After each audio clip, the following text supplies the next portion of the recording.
Hello students, आज हम नई यूनिट स्टार्ट करने जा रहे हैं। यूनिट इन द सेंस उसी के अंदर है प्रोटीन्स में, पर आज हम अमीनो एसिड्स के बाद प्रोटीन एक अलग टॉपिक के रूप में दे रखा है, उसको हम पढ़ने जा रहे हैं।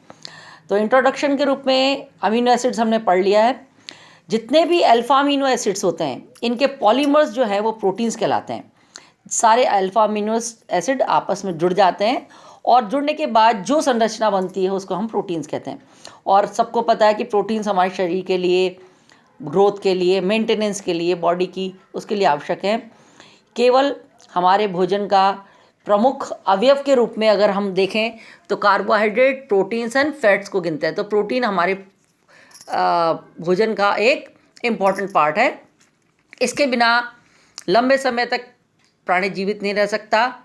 ये सेल के प्रोटोप्लाज्म में पाया जाता है और बहुत से ऐसे काम होते हैं जो प्रोटीन के द्वारा संचालित किए जाते हैं। जैसे हमारे बाल जो हैं प्रोटीनिशियस नेचर के हैं, नाखून चमड़ी के रूप में, एंजाइम्स, हीमोग्लोबिन, हमारी बोन, कार्टिलेज, हार्मोन्स, ये सब सारे प्रोटीनिशियस नेचर के। तो हम देखते हैं कि इम्पॉर्टेंट पार्ट का जो हमारी बॉडी में रोल प्ले करता है वो हैं सारे प्रोटीन्स होते हैं।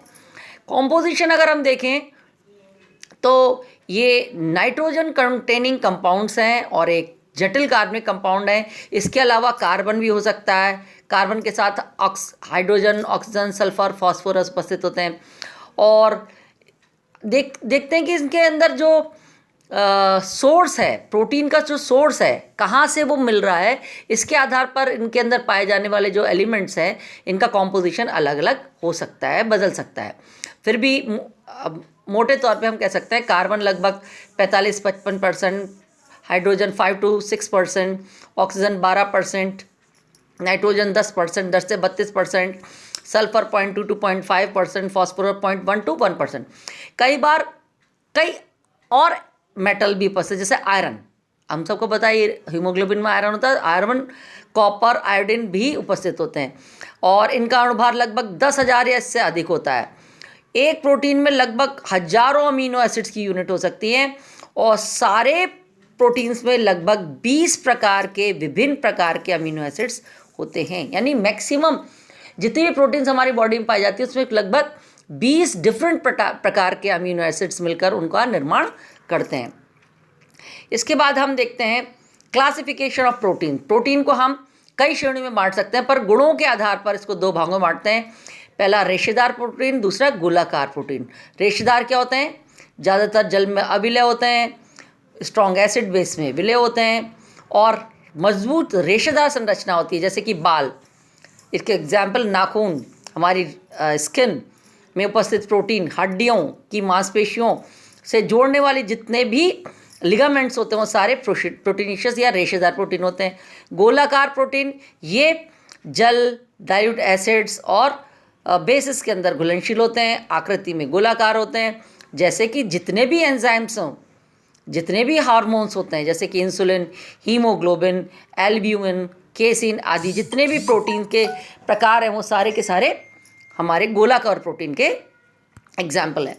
दूसरा, इसका वर्गीकरण हम संगठन या कॉम्पोजिशन के आधार पर कर सकते हैं। इसको 3 भागों में बांटा है। सरल प्रोटीन, ये प्रोटीन जल अपघटन करने पर अल्फा अमीनो एसिड देते हैं और कुछ प्रोटीन्स में फॉस्फेट और कार्बोहाइड्रेट मूलक भी होते हैं। For example albumin, globulin, glutenin इत्यादि।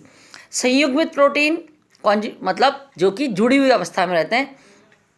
इन प्रोटीन में अणुओं के साथ कुछ एप्रोटिक भाग भी होता है जो कि प्रोटीनिशियस नहीं होता और इस अप्रोटिक भाग को हम प्रोस्थेटिक समूह कहते हैं। बायो वाले स्टूडेंट ज़्यादा अच्छी तरह जानते हैं।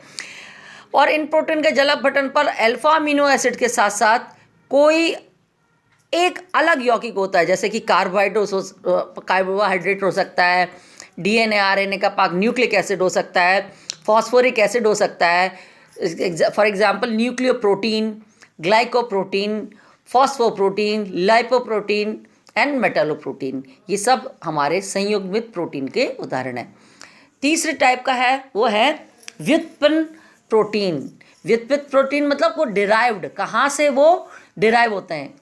इसलिए जटिल प्रोटोनों के ये अपघटित उत्पाद होते हैं। जितने भी कॉम्प्लेक्स प्रोटीन्स हैं उनके ये अपघटित मतलब उनको अगर हम तोड़ें छोटे छोटे भागों में, तो उनको हम बोलते हैं व्युत्पित प्रोटीन।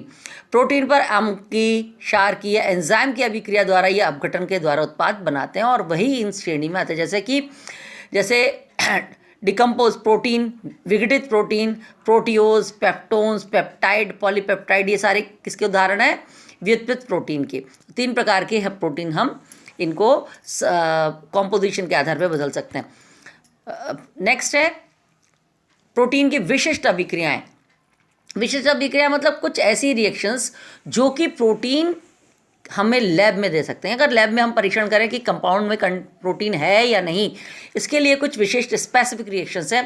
पहला बहुत कॉमन रहा है, that is known as ninhydrin reaction, यानी इसको प्रोटीन के विलयन को निनहाइड्रिन एक सॉल्यूशन होता है, उसके साथ गर्म करो तो नीला रंग प्राप्त होता है, तो प्रोटीन की स्पेसिफिक टेस्ट है ये। सेकेंड है बाईयूरेट टेस्ट। प्रोटीन की कुछ बूंदें 1% कॉपर सल्फेट और NaOH के आधिक्य में मिलाने पर हमें बैंगनी रंग प्राप्त होता है, that shows the presence of biuret, shows the presence of protein, और this reaction is known as biuret test. Next है जेंथोप्रोटिक परीक्षण। प्रोटीन्स को नाइट्रिक एसिड के साथ मिलाने पर पीला रंग प्राप्त होता है और क्षार मिलाने पे नारंगी हो जाता है। और लैब में कभी कभी आप देखो HNO3 अगर हमारी उंगली पर लग जाता है, हाथ पे लग जाता है, तो हाथ का रंग काफ़ी दिनों के लिए पीला हो जाता है। वो कारण क्या है कि हमारा जो प्रोटीन है हाथ की, वो HNO3 के साथ रिएक्शन करने पर वो पीला हो जाता है। तो नाइट्रिक एसिड का जो टेस्ट है that is known as xanthoproteic test. Generally ये परीक्षण बेंजीन वलय युक्त प्रोटीन के लिए होता है। मिलन टेस्ट। मिलन टेस्ट क्या है? मिलन अभिकर्मक है HgNO3 whole twice HNO3 plus HNO2, इन तीनों को मिलाने पर जो अभिकर्मक बनता है उसको मिलन अभिकर्मक कहते हैं। इसको प्रोटीन के साथ मिलाने पर वाइट अवक्षेप देते हैं, और ये जनरली परीक्षण जल अपचयित होकर टायरोसिन बनाने वाले प्रोटीन्स के लिए होता है। स्पेसिफिक टेस्ट है। नेक्स्ट है हमारा हेलर परीक्षण। प्रोटीन में परिक्नली की दीवार के साथ, मतलब टेस्ट ट्यूब में प्रोटीन निश्चित सॉल्यूशन ले लें, और test of the test tube की साइड वॉल से अगर हम सांद्र HNO3 मिलाते हैं तो दोनों लेयर की इंटरजक्शन पे, मतलब मिलने की सतह पर प्रोटीन कोगुलेट हो जाता है, स्कंदित हो जाता है और श्वेत कलर का वलय बनाता है। और ये टेस्ट जनरली जो यूरिन में एल्ब्यूमिन है या नहीं, इसको टेस्ट करने के काम में आती है, तो इसको बोलते हैं परीक्षण। एडम कीवीज रिएक्शन या हॉपिंगटन कॉल परीक्षण। ये कुछ बूंदे ग्लाइऑक्सैलिक एसिड तथा H2SO4 की प्रोटीन विलयन में मिलाने पर हमें बैंगनी रंग प्राप्त होता है। ये एडम कीवीज रिएक्शन है। नेक्स्ट है आयोडीन रिएक्शन। आयोडीन का एल्कोहलिक सॉल्यूशन या KI विलयन में प्रोटीन मिलाने में पीला रंग प्राप्त होता है।